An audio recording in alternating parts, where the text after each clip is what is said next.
back to the deep dive. Our mission is pretty simple. We take the sources you send us, articles, press releases, you name it, and we give you the ultimate shortcut to knowing what's going on. And today, we are definitely strapping in. We're diving into the world of professional wrestling. Specifically, we've got the press release for an event called Rumble at the Dog Pound. And this is fascinating because it's not just about the matches. The sources here detail an event that's part community service, part corporate espionage storyline, and full of some really deep historic rivalries. Exactly. So for you listening, we're going to unpack all of it. The players, the real charity behind it, and why these matches mean a lot more than just a championship belt. We have to start with the foundation, the why behind the whole promotion, because that's what makes all the drama so much more compelling. Let's do it. So the identity of the people running the show. This isn't just some random company, right? It has a mission. It absolutely does. The original company, Veteran Pro Wrestling, or VPW, and what it is now, Wrestling for Vets, W4V. They were both founded by first responders and military veterans. So that mission isn't just a gimmick. Not at all. It is the company. Their whole reason for being is supporting the community, first responders, and other military veterans. And the talent they bring in, it sort of reflects that, doesn't it? The source mentions they want highly skilled athletes that are crowd-friendly. It's a deliberate choice. It means they're building a family-friendly atmosphere. You get all the excitement of modern wrestling, but they're consciously avoiding some of the, more extreme stuff you might see elsewhere. Which keeps it true to those community roots. Exactly. That focus makes it the kind of thing you actually want to go to. But, okay, for you listening, we need the mandatory details. When and where is this all happening? All right, mark your calendars. The Rumble at the Dog Pound is on January 24th. Okay, January 24th. And things kick off at 6 p.m. sharp.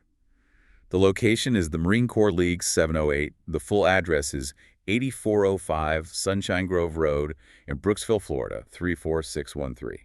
And that location, the Marine Corps League 708, that tells you right away where the support is going. But there's another charitable piece to this, too. That's right. So beyond supporting the Marine Corps League post, they're also doing a really important food drive. Oh, fantastic. Yeah, for the St. Vincent de Paul Food Locker and Thrift Store in Hernando County. So they're using this night of entertainment to provide, real, tangible help. See, that's what I love. I'm always trying to find ways to do something fun with friends, but also do some good. This is perfect. You get your group together. Everyone brings a bag of non-perishables for the St. Vincent de Paul drive. And it becomes part of the experience. It totally does. It turns a night out into something more. I agree. And for me, knowing the venue itself, the Marine Corps League, is benefiting. That adds a whole other layer. If I'm going with my spouse or, say, a group from work, it just elevates the whole evening. It's not just a show. You're actively supporting a mission. A mission that is currently under attack. Which brings us to the storyline here. The people who founded this organization are in the middle of a corporate nightmare. This is the dramatic hook. I mean, the whole event is happening because of a successful hostile takeover. A hostile takeover. Yeah, it forced the original promotion, VPW, to rebrand completely to Wrestling for Vets. And the press release is clear. Their digital infrastructure, the websites, social media, all of it. It's compromised. It's compromised. It's now being run by the invaders. It's genuinely terrifying, even in a story. If you lose your digital identity today, you've lost your company's voice. You can't control the narrative. Exactly. They're trying to keep their mission going while their own platforms are basically being used against them. Yeah. And the ones behind it all. The storyline points directly at a group called the Russian Gangsters. Okay, let's talk about that choice. The source uses this great analogy of pirates boarding a ship and raising their own flag. But choosing Russian gangsters as the villains, is that just an old-school wrestling trope, or is there more to it? I think it's trying to be both. It taps into that classic, easy-to-boo foreign bad guy that fans have loved for decades. Right. But it updates it. They aren't just physical threats, they're digital saboteurs, corporate raiders. So this whole event on January 24th becomes a war for the very soul of the company. They're fighting to get their brand back. Which makes the main event so much more than just a title defense. This is the big one for the evening. The AIWF United States Six-Man Tag Team Championship. This is where they try to plant their flag back in the ground. And the team defending the honor of the company, the Star-Spangled Butt Kickers, is just loaded with meaning.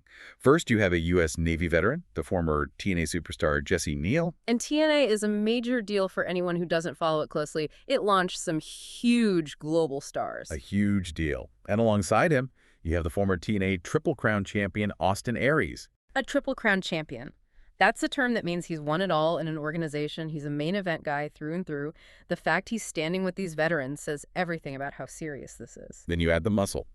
You've got the Pitbulls, specifically Pitbull #1 Gary Wolf, ECW Original, and Pitbull #3 Christopher Nino. And ECW, wow. For anyone unfamiliar, that's Extreme Championship Wrestling. They revolutionized wrestling in the 90s with this incredibly intense, hard-hitting style. If you have ECW vets in your corner, you have instant toughness. And their management is legendary, too. WCW's Bob Cook and the former American Gladiator, Jade.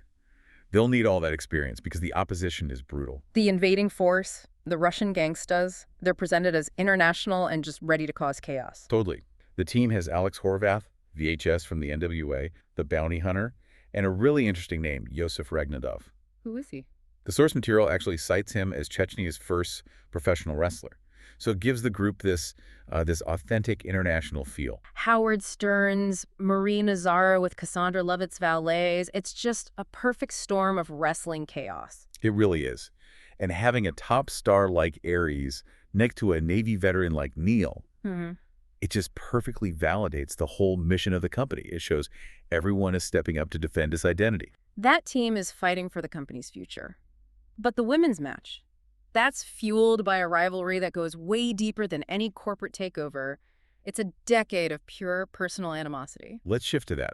With the induction of Mercedes Martinez into the Women's Wrestling Hall of Fame, that's a huge moment for her and for the fans who get to see it live. An incredible honor. And then right after that, she has to go to work. Martinez, who you might know from Ring of Honor or AEW, gets thrown right into a WWHOF Tag Team Championship qualifier. And she's teaming with Teal Piper, the daughter of Roddy Piper. So you have two incredible legacies on one team.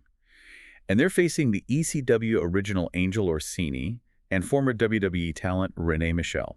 Okay, here's where it gets really interesting. This is the emotional core of the whole night. The history between Mercedes Martinez and Angel Orsini. This is not some new feud. This is a bitter, long-running war. The sources are very specific about how deep their hatred runs. They've had steel cage matches, ladder matches. And a legendary 60-minute Iron Woman match in Boonton, New Jersey. Just think about that. 60 minutes. An Iron Woman match is the ultimate test of endurance and will in wrestling. You don't do that unless you have a desperate need to physically prove you are better than your opponent. And this isn't just old history, it's recent. The latest incident had Orsini costing Martinez a title in Mount Holly, so the wounds are fresh. It's all about intentional sabotage. So you take that fire, that decade of history, and then you add Teal Piper, who has her dad's chaotic energy, and Rene Michelle from WWE. You're doing exactly what the source material says. Throwing gasoline on a fire that's been burning for a decade. The emotional stakes there might be the highest on the whole card. And the rest of the show really fills out that promise of featuring highly skilled talent from all over. Absolutely. The depth is there. You've got names like Jason Duggan, Sammy C. from the NWA, Tony Donato from AEW, Psycho Chase McCoy. Having someone like Tony Donato from AEW on the undercard, that guarantees you're going to see some incredible, modern, fast-paced action all night long. And you can't forget the legends. The ECW original Super Crazy is on the card.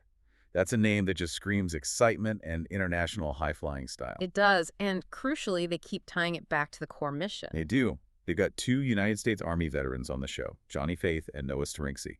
Their presence just constantly reinforces what Wrestling for Vets is all about. And even a key qualifier match ties back to the main story, the VPW Heavyweight Championship qualifier. Right. That match pits NWA's The Real Drago, who is managed by the Russian manimal Volkov, against Demos. So that whole Russian power dynamic narrative, it's woven through the entire night, from the corporate takeover at the top all the way down to the title qualifiers. It really is.